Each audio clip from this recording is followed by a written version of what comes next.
అందరికీ నమస్కారం. నేను మీ గంటి ఉష.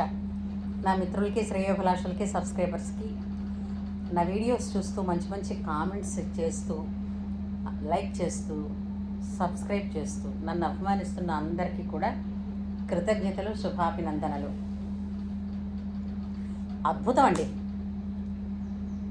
ఏమిటి అద్భుతం అంటారా? అసలు అంతే, అద్భుతం అంతే. ఇంకా దానికి మరొక మాట కూడా లేదు. ఇంకేంది చెప్పినా కూడా తక్కువే దాని ముందు. ఏమిటి అద్భుతం అద్భుతం అంటున్నారు, ఏమిటి అద్భుతమా అనుకుంటున్నారా? మీకు కూడా ఉందా? అసలు ఇది ఎండాకాలం అండి, ఎండలు అద్భుతం కదా. ఎండాకాలంలో పెట్టుకునే ఆవకాయ మరీ అద్భుతం, అంతేనా? ఎండాకాలంలో మనకి లభించే తాటి ముంజులు అద్భుతం, మామిడి పళ్ళు మరో అద్భుతం. ఇంకా పోటాపోటీగా రిలీజ్ అవుతున్న సినిమాలు, ఎందుకంటే పిల్లలకి ఇచ్చే వేసవి సెలవుల్ని వాళ్ళని ఎంటర్టైన్ చేయాలి కదా. ఇలా ఉంటుండగానండి కొత్త వాళ్ళందరూ ఏమిటి కొత్త కొత్త సినిమాలు తీసి ఇంప్రెస్ చేద్దామని చూస్తూ ఉంటేనండి మళ్ళీ మా మెగాస్టార్ వచ్చాడండి. 35 సంవత్సరాల క్రితం వైజయంతి బ్యానర్స్ మీద వచ్చింది కదండి మనకి జగదేక వీరుడు అతిలోక సుందరి. అబ్బా, భూమి మీద అదొక దృశ్య కావ్యం కదండి. మనందరం ఎంత అదృష్టవంతులం. ఎందుకంటే ఒక్కసారి ఆలోచించండి, భూలోకాన్ని, స్వర్గలోకాన్ని అంటే 2 ప్యారలల్ లోకాలుగా చూపించినటువంటి కమనీయమైనటువంటి, రమణీయమైనటువంటి దృశ్యకావ్యం కదండి అది. అబ్బబ్బా, కళ్ళు 2 కానీ 1000 చేసుకుని చూడాల్సి వచ్చింది. అలాగే చూసాం. ఆ ఇద్దరు తెర మీద కనపడుతూ ఉన్నంతసేపు అసలు తిండి, దాహం, మరొక మనకి ఏమన్నా కుటుంబంలో ఏమన్నా సమస్యలు ఏమైనా తోచుతాయా? నిజమా కాదా? ఎవరు ఆ తారలు 2? అక్కడ మెగాస్టారు, పక్కన అతిలోక సుందరైనటువంటి శ్రీదేవి. అబ్బా అబ్బా, మల్టీ స్టారర్ మూవీ కదండి. ఆయన మనకి అంబరీష్ పురి గారు ఏ విధమైనటువంటి డైలాగ్ డెలివరీ ఉండేదండి ఆ మహానుభావుడిది. విచిత్రం ఏంటంటే ఆయన ఏ భాషలో చేస్తే ఆ భాష డైలాగ్ ఆయనే మాట్లాడుకునేవారు. కన్నడ ప్రభాకర్ గారు, తర్వాత తనికెళ్ళ భరణి గారు, తర్వాత సంగీత గారు.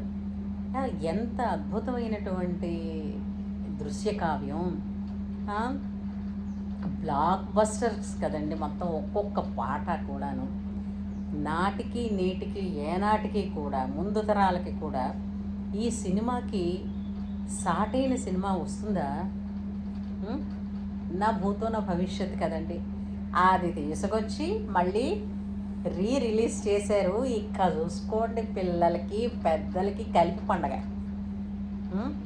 స్కూళ్ళకి పెందరాడే లేవర్రా తెములుతారు అని అన్నప్పుడు లేవని పిల్లలు ఫస్ట్ షో 9 గంటల కంటే 5:30కే లేచి కూర్చుంటున్నారండి. ఓయ్ అబ్బా, ఏ మార్పు అయినా మన మెగాస్టార్ తీసుకొచ్చేస్తారు. చాలా అద్భుతంగా ఉంది. అసలు ఆయన నటనకి అది ఒక పాఠశాల కదూ.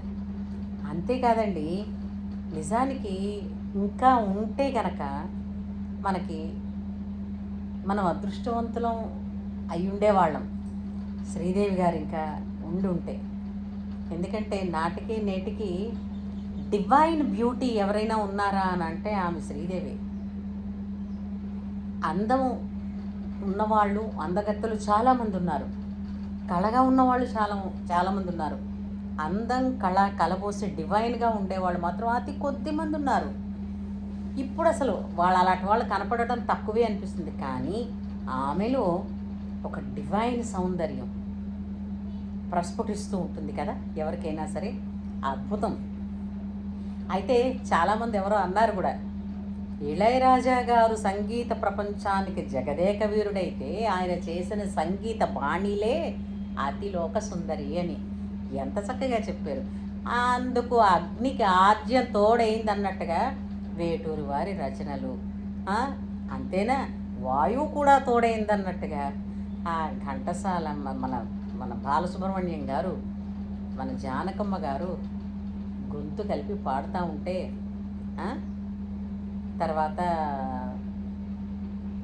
ఎంత చక్కటి ఆ పిల్లలు కూడా, పసిపిల్లలు కూడా ఎంత చక్కగా యాక్ట్ చేశారు కదా. ఆ చిన్నపిల్ల అంటుంది రాజు అని, ఎంత ముద్దుగా అంటుందో కదా. అలాగే జై చిరంజీవ అనే ఒక పాట కూడా అందులో చాలా చాలా ఇంతకీ ఆ కథ, కథనం ఎంత అద్భుతమైనటువంటి ఒక ఒక లోకాన్ని సృష్టించి, విచిత్రం ఏమిటంటే ఆ లోకంలోకి వెళ్ళడానికి ఎవరికి పాస్పోర్ట్లు వీసాలు అక్కర్లేదు. ప్రతి ఒక్కళ్ళు హాయిగా వెళ్ళి ఒక 2.5-3 గంటల సేపు విహరించి ప్రశాంతంగా వెనక్కి రావచ్చు. బాగుందిగా, చాలా బాగుంటుంది. అంతేనండి. ఒక్కసారి మనకేమన్నా సమస్య లేని వాళ్ళు ఎవరు చెప్పండి? సమస్య లేకుండా ఎవ్వరూ లేరు.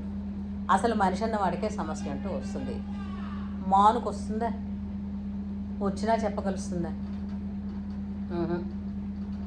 నిజం చోటు నుంచి కదవలేదు. కదిలే వాళ్ళకే సమస్యలు ఉంటాయి. సమస్యలు కూడా అలాగే కదిలి వెళ్ళిపోతాయి. కాబట్టి వాటిని పట్టించుకోవాల్సిన పనే లేదు. మన పని మనం ధర్మంగా చేస్తున్నామా లేదా? చిరంజీవి గారు ఆ సినిమా చేస్తున్నప్పుడు అనుకున్నారా ఇంత క్రేజ్ వస్తుందని, ఇంత ఒక అద్భుతాన్ని సృష్టిస్తుందని? అంతేనండి. ఇప్పుడు ఎవరి మటుకు వాళ్ళు వాళ్ళ వృత్తిని లేదా వాళ్ళు అనుకున్న పనిని శ్రద్ధగా చేస్తూ వెళ్ళారనుకోండి, అది ఒక అద్భుతాన్ని సృష్టిస్తుంది. చరిత్రలో చిరస్థాయిగా నిలిచిపోతుంది. ఏమంటారు? మళ్ళీ చూసొద్దామా? ఎక్కడ థియేటర్స్ ఖాళీలు లేవంటున్నారు. ఖాళీలు లేకపోయినా సరే బాస్ చిరంజీవి గారి సినిమా కోసం టిక్కెట్లు దొరకటం లేదని అన్నా కూడా అది కూడా ఒక గొప్పే. టిక్కెట్లు దొరకలేదండి అని అంటాం చూడండి, అది ఇదన్నమాట సంపాదించుకున్నారు ఆ మహానుభావుడు. మనకి అందులో అంబరీష్ పురి గారు, కన్నడ ప్రభాకర్ గారు, శ్రీదేవి గారు దూరమైనప్పటికీ కూడా ఆ సినిమా మాత్రం తెరకెక్కించినటువంటి టెక్నీషియన్స్ దగ్గర నుంచి ప్రొడ్యూసర్సు, డైరెక్టర్స్ ఎంతమంది ఉన్నారో అంతమందికి కూడా కృతజ్ఞతలు తెలియజేయాలి. ఎందుకనంటే ఒక ఆనందమైనటువంటి ఒక స్వర్గలోకాన్ని భూలోకంలో సృష్టించి చిన్న నుంచి పెద్ద వరకు శభాష్ అనిపించి విడిచిపెట్టారండి. ఇది అంతమందిని మెప్పించడం అంత సామాన్యమైన విషయం కాదు కదా. ఏమంటారు? అదండి, మళ్ళీ చూసొద్దాం ఆ సినిమా. ఇది జగదేక వీరుడు అతిలోక సుందరి, అవ్వని తీయని దెబ్బ కదా. ఈ వేసవిలో ఎండ వడదెబ్బలే కాదు, మెగాస్టారు చిరంజీవి గారును మన శ్రీదేవి గారిది ఆ పాట కూడా ఓ బ్రహ్మాండమైనటువంటి అందమైన దెబ్బ. ఏమంటారు? పదండి వెళ్దాం మరి.